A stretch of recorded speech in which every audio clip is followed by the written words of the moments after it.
Ei, você! Você mesmo! Você mesma. Sou Humberto Amorim e estou de volta para mais uma entrevista palpitante. Conhece essa palavra? Muito bem. Eu sei que vocês conhecem. Hoje é sexta-feira, e como é sexta-feira, tudo tem que ser palpitante, tudo tem que ser, naquele nível, lá para cima, porque os ânimos estão geralmente bem elevados na sexta-feira, e isso é muito bom. Então, em total sintonia, uma sintonia maravilhosa com a sexta-feira, eu estou trazendo para falar com a gente hoje uma pessoa muito especial. Primeiro motivo é que eu sou amigo dele, carrego ele no coração, somos amigos de infância, entendeu? Lá do Colégio Dom Bosco, turma de 1964. Não é, professor Bruno? É o professor Bruno que eu vou receber hoje. Ele hoje é assessor especial da reitoria da Universidade Federal do Amazonas. Muito bem. Mas além disso, o professor Bruno também, ele é mestre em matemática aplicada pela Universidade Federal do Ceará, UFC, na área de teoria da informação. Tá para ti? Então, ele, mais capacidade do que isso para falar sobre a UFAM, eu desconheço. Mas, professor Bruno vem conversar com a gente. Vou logo dizer, convide seu filho, convide sua filha, os jovens principalmente devem prestigiar essa entrevista, porque ele vai falar sobre a possibilidade, tudo que está sendo feito para a criação de novas universidades no Amazonas e na Amazônia como um todo. Esse é o tópico. Agora, o que a gente vai falar de outros assuntos, você nem acredita, tá bom? O professor Bruno está aqui. Nós vamos ver o comercial, do nosso patrocinador, rapidinho.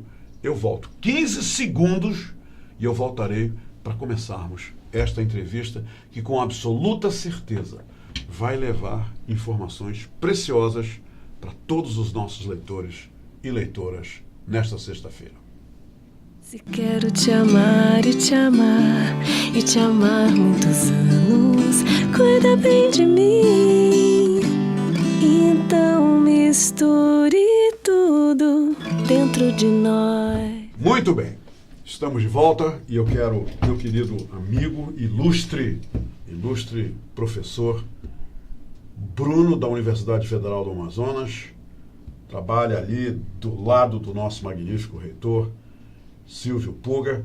Seja muito bem-vindo ao programa Hora H e aqui, as instalações, a esta casa, Portal do Holanda. Seja bem-vindo, professor. Bom, Humberto, primeiro agradecer essa oportunidade que você oferece à Universidade Federal do Amazonas, através da minha pessoa. Nós discutimos uma coisa que eu acho fundamental e que está quando você adentra a universidade, ao campus, falar da universidade é falar realmente do maior patrimônio da nossa cidade, do nosso estado. Professor, eu abri a entrevista falando, já dei deixei lá para a curiosidade de todo mundo que o senhor vem aqui para nós falarmos sobre a criação de novas universidades no Amazonas e também aqui em toda a Amazônia. Que notícias alvissareiras o senhor traz para a gente sobre este tópico? Bom, deixa eu fazer um pequeno preâmbulo. Eu fui pró-reitor da universidade de 2001 a 2009, na administração do professor Idenberg, quando iniciou-se um projeto do governo federal chamado de REUNE, que era a reestruturação das universidades federais. E tive o privilégio, como pró-reitor de Planejamento e Desenvolvimento Institucional, de conduzir a implantação desses 5 campos na universidade e mais, fiz parte da Comissão Nacional das Universidades, até porque eu era vice-presidente do Fórum de Pró-Reitores de Administração e Planejamento de todas as federais. Então isso aí deu uma oportunidade de a gente viver muito disso. E desde aquela época, quando nós começamos a implantação, os 3 primeiros campos, aprovado em 28 de dezembro de 2005, e depois de Itacoatiara e Parintins, em 2006, quando nós começamos a debruçar sobre a implantação, discutir com a comunidade a criação dos cursos, foi muito nítido para nós que ali era a semente que nós estávamos plantando de novas universidades no Estado, e era assim que nós, naquela época, o professor Lindenberg, eu, que muitos são no interior, e os outros pró-reitores, o professor Bruce e outros que estão do interior, a gente sempre reforçava dessa importância da dedicação nossa no interior, para que nós, quem sabe ao longo de 10, 15 anos, pudéssemos dar oportunidade a ter novos ambientes acadêmicos, porque nós acreditamos que a Amazônia ela será desenvolvida a contento com a qualidade da formação dos nossos irmãos que habitam o interior. A ideia é ter recebido, então, desde então, tanto apoio como existe um fomento constante para que isso venha a se realizar? Sim, então, é como eu disse, isso foi sempre a tônica, né? Quem está lá, que entrou em 2006, que, claro, sabe que a mudança de professores é muito grande no interior, claro. Não é? Mas quem está no interior e tem tido a oportunidade, ou está tendo a oportunidade de ouvir esse momento, vai lembrar do que nós dizemos quando íamos para o interior, que era essa a semente que estava nascendo.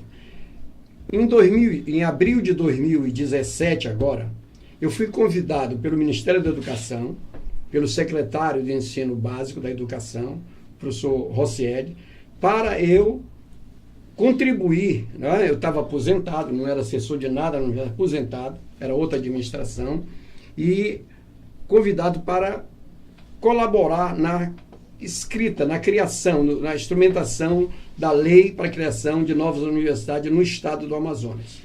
Por que isso? Porque, como eu lhe falei, enquanto pró-reitor, em 2008, nós já tínhamos mandado um projeto aprovado na UFAM, assinado pelo reitor e por mim, para toda a bancada nossa e para o Ministério. Em 2008. Eu tenho todas essas documentações que nós mandamos em 2008. Só que são momentos difíceis, não avançou e tal. Quando ele me convida agora em 2017, eu não podia negar. Era um sonho que eu acalentava, mesmo aposentado já. Claro. Eu disse, eu posso contribuir porque eu vou contribuir para o meu Estado. É uma necessidade que eu vejo, né, de nós expandirmos o número de universidades. Quer dizer, claro que nem sempre você agrada a todo mundo. Quer dizer, mas eu vejo que você ir contra essa necessidade de se ampliar o ensino superior, oportunidade para nossos irmãos do interior, é ser muito pequeno. E isso é possível e execuível, professor? Isso. É possível e execuível. É claro que vai ter novas discussões sobre isso, porque o governo assumiu, quando foi mandado, foi no último dia do mandato do Michel Temer, vai repassar, porque foram uma portaria, uma mensagem... Mas estava parado, esse projeto voltou a andar, isso está querendo dizer? Então, começou a engatinhar novamente? Na realidade, ele vai ser, eu acho que o que vai acontecer agora é chamar tudo isso aí, o MEC está fazendo uma revisão das últimas medidas, certamente, eu creio que num período curto vai ser chamado para uma discussão mais detalhada, né, sobre a implantação dessas universidades. O modelo já está estabelecido para essas universidades? Quando nós elaboramos a nossa contribuição do projeto, claro que nós não podemos pensar a universidade na Amazônia, não é no Amazonas, na Amazônia, da forma que é o FAM, da forma que é o UEA, ou a UNB, etc. Não dá para pensar dessa maneira. Hoje, a educação mudou no mundo. Hoje, a tecnologia é base para você ter o alcance com uma plenitude realmente ampla. O senhor está falando do modelo agora. Do modelo. Veja, então, e outra coisa que nós colocamos no modelo que nós representamos, que nós não acreditamos mais, que um aluno universitário, né, que saia da universidade, ele continue tendo portador apenas de um idioma, o nosso. Nós colocamos que será obrigatório, professor e aluno, nessa nova universidade, seja pelo menos bilíngue. Ou português e espanhol, dependendo da área. Por exemplo, lá no nosso sudoeste, lá no Alto Solimões. Sim. Obviamente que a gente sabe que é o portunhol. Então, nada mais justo que a gente fale 2 idiomas, digamos, teoricamente, português e espanhol, e é latente. A necessidade. né? Em outras áreas, talvez o isso era inglês... transformado numa condição do modelo. Do modelo. Não é uma Nós condição... colocamos isso claramente na minha contribuição. Ela chega a ser sine qua non, não, professor? Eu diria que nascendo assim, sim. Okay. Nós não tem nenhuma universidade nasceu com sim. Outra coisa é possibilitar que também o docente, não é o aluno só, é o corpo, digamos, docente, claro. O corpo discente e o corpo técnico. Até para que a comunicação flua, não é isso? E nós, quando sugerimos, por exemplo, que foi nos pedido pensar nisso, foi pensar em implantação de 3 novas universidades, que é a universidade do Alto Solimões, que eu denominei à época, porque nós já tínhamos tido uma discussão em 2008, 2009, inclusive com alguns membros da nossa bancada, senadores e deputados, por que não Universidade Federal Panamazônica? Ok. Porque é isso ali, nós temos um tripartite, os 3, a tríplice fronteira. Então ela já devia, no meu entendimento, que eu disse lá na minha contribuição, que deveria ser uma universidade panamazônica que os nossos alunos, ao com sair... corpo docente oriundo desses três países. Desses 3 países. E outra coisa, que os nossos alunos já tivessem os seus diplomas aprovados nos 3 países. Porque ali é uma região própria disso. Muito bem, quer dizer, ele já sairia com o reconhecimento do diploma. Isso, não era preciso passar o reconhecimento atualmente que passa hoje. Então, naquele momento, claro que isso é uma questão de quando a implantação vai envolver a questão de relações internacionais, claro, mas isso aí é o de menos. Lógico. O problema que nós queremos é a criação. Agora, professor, na sua opinião, o que essas universidades elas poderiam trazer em termos de desenvolvimento para o estado do Amazonas? Sim. Eu acho que as pessoas ficam pensando, e o desenvolvimento? Porque isso é tudo, né? Observe o seguinte, recentemente, a Universidade Federal do Amazonas, a UEA, o INPA, a Fiocruz, Embrapa, Fundação Paulo Feitosa, IDESAN, a REM, que é a rede de pesquisadores, está fugindo alguns outros, são 12, mas... o IFAM, a Newtonins e a Biotec do Pará. Olha, conseguimos fazer uma aliança com o Estado do Pará e criamos uma aliança chamada ABIO. O que é essa ABIO? Essa ABIO, a Fundação Amazônia Sustentável, que faz parte, essa ABIO proporcionou que nós disputássemos uma concorrência nacional e fôssemos vencedor para dirigir o CBA, que está construído inaugurado em 2002. E parece que só pegou o CNPJ ano passado, não é isso? Pois é. É uma história... Quer dizer, é uma coisa que nunca... Veja, eu estou dizendo isso porque eu estou lá no CBA, eu fui contratado pelo Ministério do Meio Ambiente em 2000, pela Fundação Rede Amazônica, para difundir um projeto no Brasil que era chamado de PROBEM. E outros colegas nossos foram envolvidos, como o professor Esparto, Luiz ABC e outros, para tratar da criação da estrutura laboratorial e tudo para pesquisa. Tiveram vários problemas, não vimos...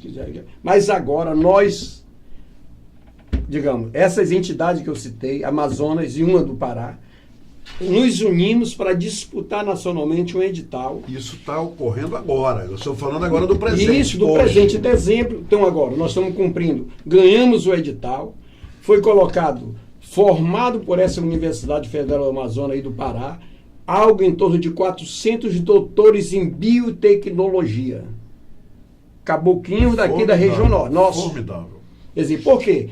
Porque nós mostramos, concorremos com outras instituições, uma parceria daqui do Piatã com a Biominas, que foi o segundo colocado, Biominas, que todo mundo achava que ia ganhar, e nós fomos lá mostrando que nós temos competência, o Amazonas tem competência, qualidade para dirigir os seus destinos.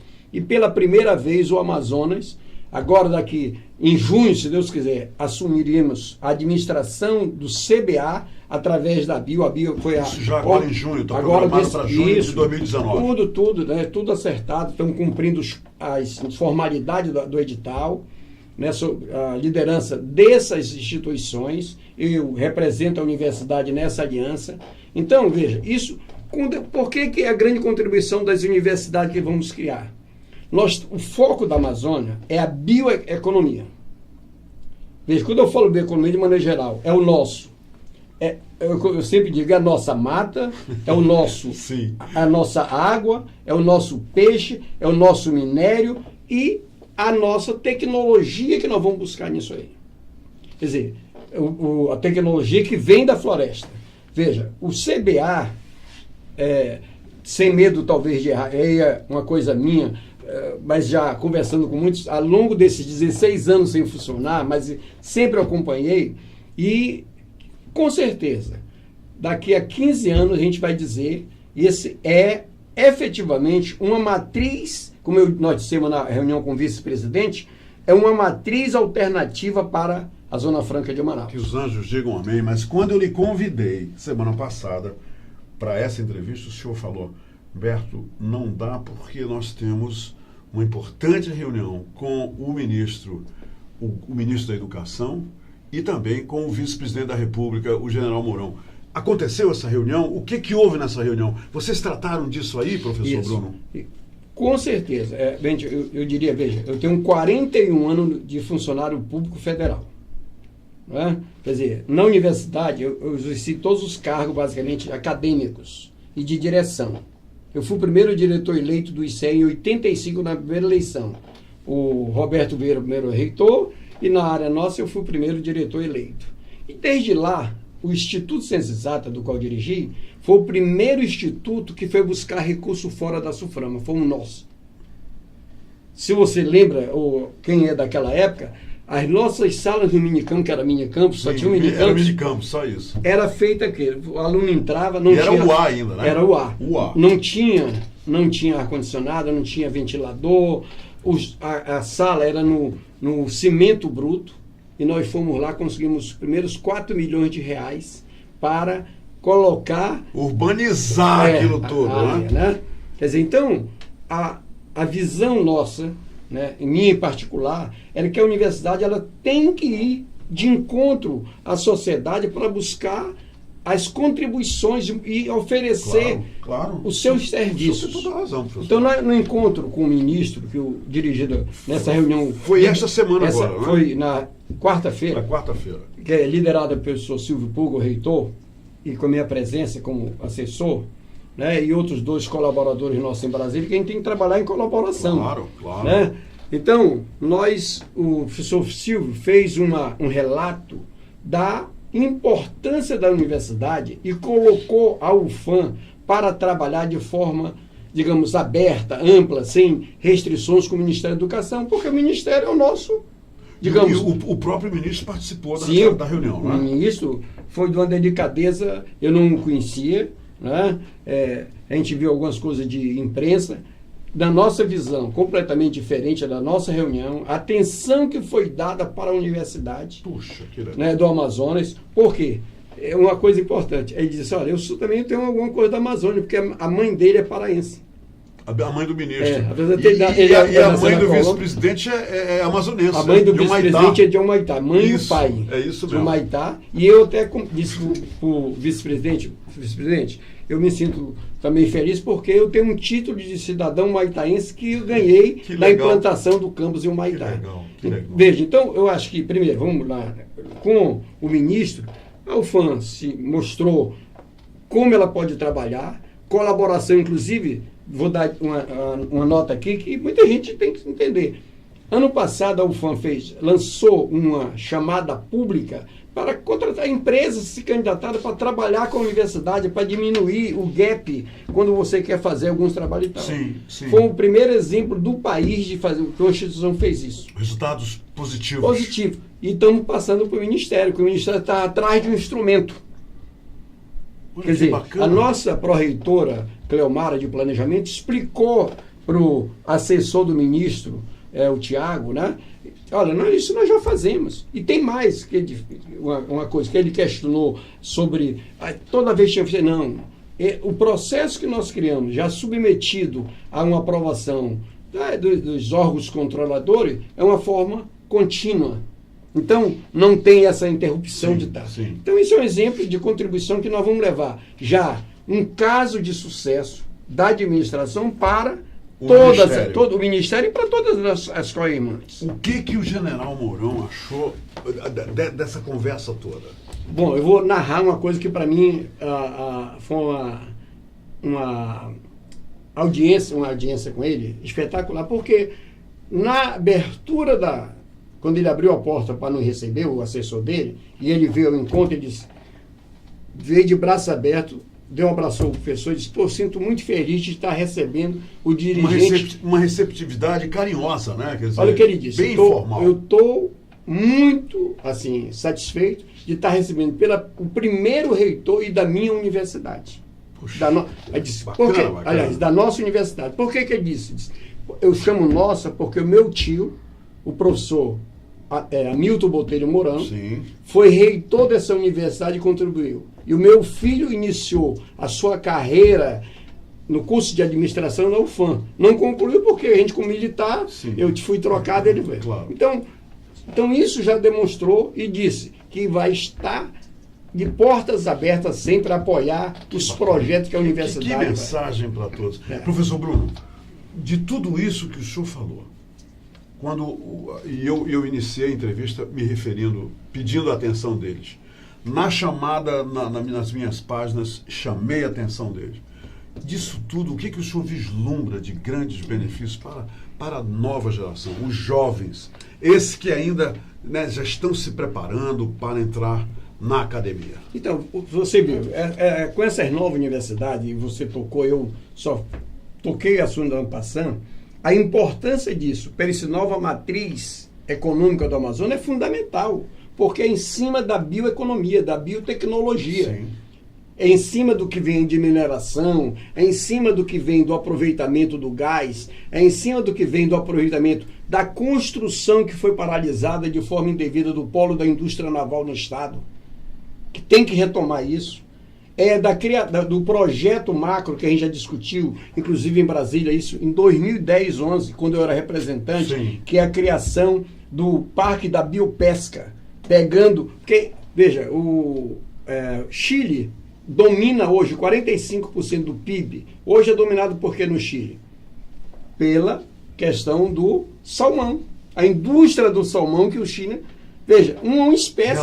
Aqui nós temos o pirarucu, o jaraqui, sim, o tambaqui, etc. Tal. E é uma coisa imensa. Só para lhe dizer... Tem muito a fazer aqui, não tem, professor? Veja, falta o quê? Por isso que eu disse, só vai desenvolver com conhecimento. Eu vou citar aqui o que está na tese já há quase 10 anos defendendo a UFANA, no doutoramento de biotecnologia, liderada pelo professor Espaço, professor Aldair e outros colegas lá. Tem uma tese lá que fala sobre essas questões e, por exemplo, você sabe que o pirarucu, quando a gente pega o pirarucu fresco, que a gente encontra quando o cara mata, sim, ele tem aquela linhagem do sangue vermelho, não é isso? Sim, sim. De acordo com o que está nessa tese que eu li, aquilo é a coisa mais cara que existe. 10 gramas. Aquelas manchas vermelhas. 10 gramas daquilo, 10 gramas daquilo equivale a 1 quilo de ouro. Aquilo chama-se inositol. O inositol é uma substância na área médica raríssima, que se usa para as grandes, as complexas cirurgias, como do Ayrton Senna, como da sim, Princesa Diana, você entendeu? Então veja, tu imagina, por que isso? Porque com aquela subida do pirarucu para respirar e tal, isso foi desenvolvido e gerou essa coisa hoje. O que falta mais disso? É pesquisa para podermos expandir. Claro, isso é biotecnologia viva. Isso é biotecnologia viva, isso. A biopesca e outra coisa. Uma coisa importante, né? Por exemplo, o doutor Euler, que dirige a UNIT, Euler Ribeiro, ele publicou, você vê, Maués é uma grande, talvez é o município hoje considerado com maior longevidade. Vou entrevistar o prefeito de Maués semana que vem. Pois é. Veja só. Então, o que diz no trabalho que o Euler apresentou nas pesquisas dele com a França e tal? Né? Por conta de quê? Por conta do peixe e do guaraná. Sim. E nessa tese também apresenta o seguinte, quando já a discussão, e está aí correndo a boca miúdo, de uma tecnologia. Quando a gente vai comprar o jaraqui na feira, muita gente torce o nariz. Exato. Por conta de quê? Esse aí é da patoleia. Isso aí é pro povão. E quando tira as vísceras, joga fora. Isso é a coisa mais cara do jaraqui. Vai ser pode escrever daqui a 10 anos. As vísceras. Isso vai ser. A França já tem estudo, está em estudo com o laboratório para ser o fixador do Chanel 5. Então, porque o pau rosa cada vez mais... Eles usavam pau rosa, né? Pois eles usam o pau rosa. Usam ainda, como mas por conta das políticas ambientais. Sim. Então, veja, a gente está jogando riqueza porque nós não temos conhecimento científico, laboratório para o desenvolvimento. Infelizmente, o nosso tempo está acabando, mas eu preciso saber uma coisa antes de eu ir embora. Qual é o papel da UFAM nesse universo todo? O papel da UFAM na criação das universidades e tudo. Então, eu digo, a UFAM ela é atora, porque ela vai ser, de certa maneira, a mantenedora que eu digo, na orientadora da criação das universidades. Porque, veja, isso não diminui a UFAM. Eu sempre cito o exemplo de Minas Gerais. O senhor quer dizer, a criação de novas universidades não diminui o impacto da UFAM, pelo contrário. Ela tem tantos municípios a trabalhar, aqueles municípios que passam para outra, ela vai ter mais parceiras para trabalhar no desenvolvimento da ciência, da tecnologia. Professor, e da o senhor estabeleceu, nesse projeto, foi estabelecido por vocês assim, um prazo para que a gente possa já começar a ver a concretização da criação da universidade, de novas universidades? Para mim, né? Claro, esse prazo, senhor, na minha coisa que em 2020, no meu entendimento, já em 2020? Sim, na minha ótica, na minha 2020 tem que começar essas universidades.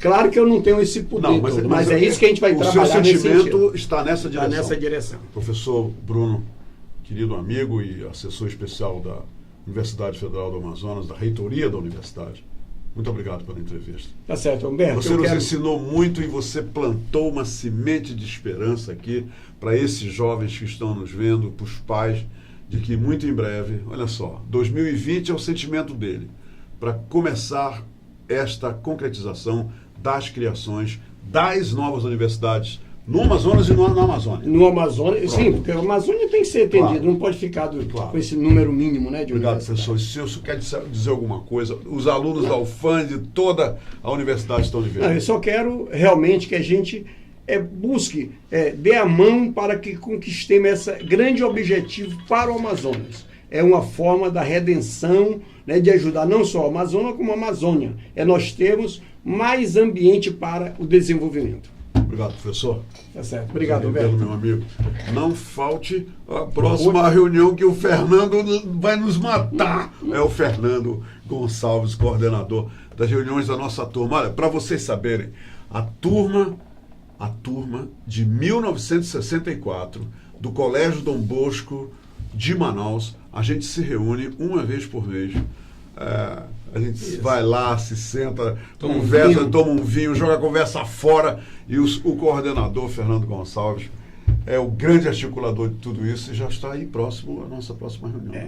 Isso. Tá? Tá Nós iremos, não vamos? Iremos. Hoje não tem um vinhozinho, né? Hoje tem. Olha que boa, adorei. Hoje, na adega Gran Cru, nós temos, a partir das 19 horas, ali na frente do conjunto Efigênio Salles, né? Isso. Nós temos ali no Mundi, a adega Gran Cru, vai ter jazz, vai ter degustação de vinho gratuita, entendeu? Vocês não vão ter que pagar cover artístico nem nada, só precisa deixar um afago lá no aquário. Lá no aquário, não é isso? Isso. Hoje, eu e o professor Bruno, nós vamos lá. Vamos lá. Hoje, a partir das 19 horas. Professor. Okay. Muito obrigado, Humberto. Prazer grande, meu amigo. Okay. Leve um grande abraço para o reitor Silvio Puga. Darei. De todos nós. Tá certo, e aqui obrigado. o Portal da Holanda sempre aberto para a universidade. Tudo bem. Obrigado. Bom fim de semana para todos. Tudo de bom para vocês. Se beber, não dirija. Se dirigir, não beba. E lembre-se, em excesso, até água faz mal. Até segunda, meu pessoal.